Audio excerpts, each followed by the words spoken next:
Good morning বন্ধুরা, welcome. দেখো চলে এসেছি।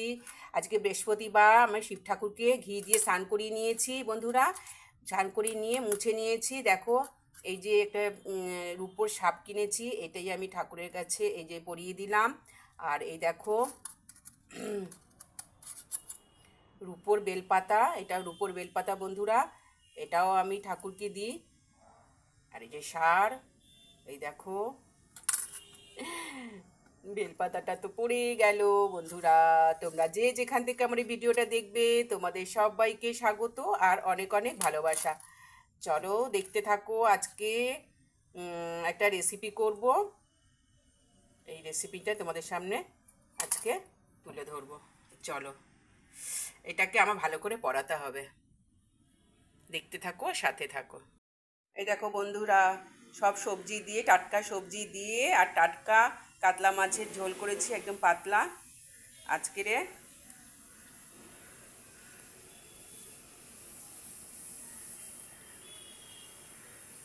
আর লাউয়ের খোসা, উচ্ছে, গাজর দিয়ে একটা ভাজা করেছি। আর এটা জানো তো, আর এই যে বাটাটা দেখছো, এটা হচ্ছে লাউ পাতা বাটা। আজকে আমাদের লাঞ্চের মেনু। এইবার মাছের ঝোলটা কিভাবে করলাম সেটা তোমাদেরকে দেখাবো। চলো। এই দেখো বন্ধুরা, জ্যান্ত কাতলা মাছটা আমি বাজার থেকে নিয়ে এসেছি, কেটে আমি ধুইয়ে একদম ভেজে নিয়েছি। তারপর তোমাদের কাছে আসলাম ভাজা হলে। আর এখানে সবজি দিয়ে করব আমি, পটল, বেগুন, সজনে ডাঁটা, আলু দিয়ে, এগুলো সব কেটে ধুয়ে রেখে দিয়েছি। আর এখানে আবার কড়াইতে দুটো ভাজা হচ্ছে, এই ভাজাটা আমি তুলে রাখি, তারপরে ওগুলো আমি সবজিগুলো ভেজে নেব।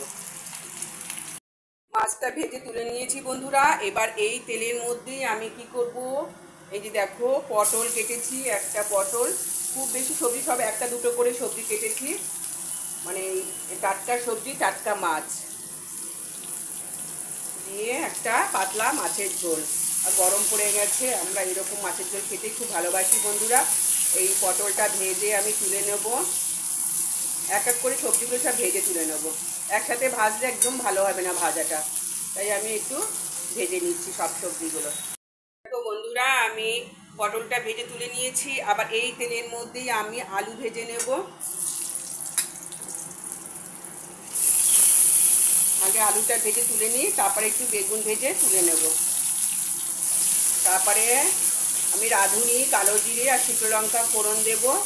এখানে আদা বাটা দেব না, একদম জিরে, ধনে, লঙ্কার গুঁড়ো দিয়ে বলেছি পাতলা মাছের ঝোল, টাটকা সবজি, টাটকা মাছ দিয়ে। তাহলে এই আলুটা ভেজে তুলে নিই। দেখো আলুটাও ভেজে নিয়েছি, পটল আলু ভাজা হয়ে গেছে। এখন আমি এই তেলের মধ্যে বেগুনটা ছেড়ে দিয়েছি বন্ধুরা, বেগুনটা একটু ভেজে নেব। আর আমি এখানে মশলার ফোড়নটা দেবো। দেখো রাঁধুনি রেখেছি, কালো জিরে রেখেছি, শুকনো লঙ্কা রেখেছি, এইটা আমি ফোড়ন দেব। এটা একটু ভেজে তুলে নিই। এই দেখো বন্ধুরা, আমার সব সবজি ভাজা হয়ে গেছে। এইবার এই তেলের মধ্যেই আমি এই ফোড়নটা দিয়ে দিচ্ছি। কিন্তু সজনে ডাঁটাটা আমি ভাজবো না, আমি মশলা কষানোর সময় আমি সজনে ডাঁটাগুলো দেবো। ঠিক আছে, ফোড়নটা হয়ে যাক, তারপরে আমি মশলা দেবো। এই দেখো বন্ধুরা, আমার ফোড়নটা হয়ে গেছে। এইবার আমি এখানে মশলা রেখেছি, জিরের গুঁড়ো, ধনের গুঁড়ো, হলুদের গুঁড়ো, লাল লঙ্কার গুঁড়ো। এইবার আমি এটা দিয়ে দিলাম আর একটু জল দিয়ে কষাবো,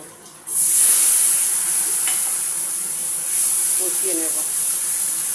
আমি কিন্তু সবজি ভাজার সময় একটাও সবজিতে নুন দিইনি, আমি নুন সবার লাস্টে দেবো। নুন দিয়ে ভাজলে না জল বেরিয়ে যায়, বেগুন পটলে হ্যাঁ জল বেরিয়ে যাবে, সেই জন্য আমি নুনটা দিইনি, নুনটা পরে দেবো। আবার একটু জল দিলাম বন্ধুরা, একটু ভালো করে কষিয়ে নিই। আর এখানে দুটো পাকা লঙ্কা দিয়ে দিলাম, কাঁচা লঙ্কাই পেকে গেছে।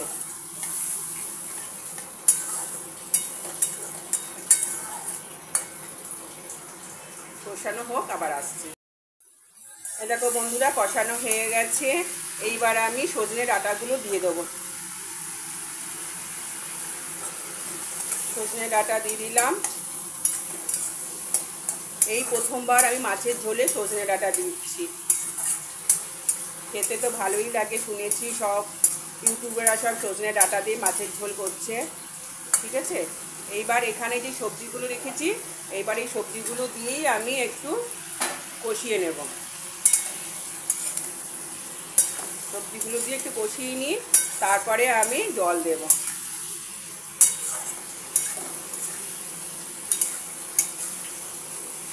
একটু কষানো হয়ে যাক বন্ধুরা। বন্ধুরা আমার কষানো হয়ে গেছে, এইবার আমি নুন দেব। এই দেখো নুন রেখেছি, নুন ছাড়া তো তরকারি তো স্বাদই আসবে না, বলো। নুন তো দিতেই হবে। একটুখানি নাড়াচাড়া করে এবার আমি জল দিয়ে দেবো। এই যে থালাটার মধ্যে তেল হয়ে আছে এইটা আমি এবার ঢেলে দিলাম।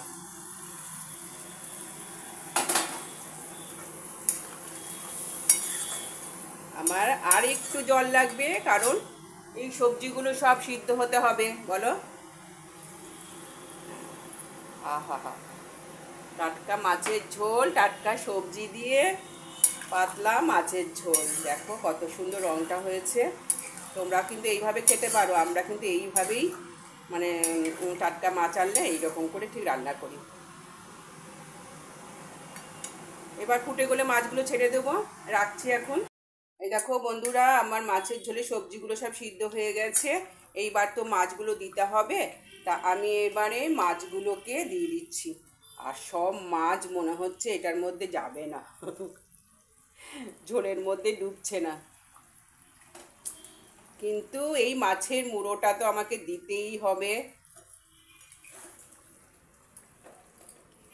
আমার কিন্তু মাছের ঝোলটা হয়ে গেছে। আর তোমাদের দাদা কি বলবে বলো তো, এই মাছের ঝোল এইটুকু করেছে কেন? আর একটু জল দিয়ে বেশি করে করতে পারতে, এক কড়াই করতে পারতে। কিন্তু সত্যিই কিন্তু এক কড়াই করা উচিত ছিল। এখানে এখনও মাছ আছে, আমি এখানে এই মাছগুলো এখানে অ্যাড করতে পারছি না। যাই হোক বন্ধুরা, আমার কিন্তু মাছের ঝোল কিন্তু ডান। আর এখানে ধনে পাতা আমি রেখেছি, একটু ধনে পাতা আমি দিয়ে দিলাম।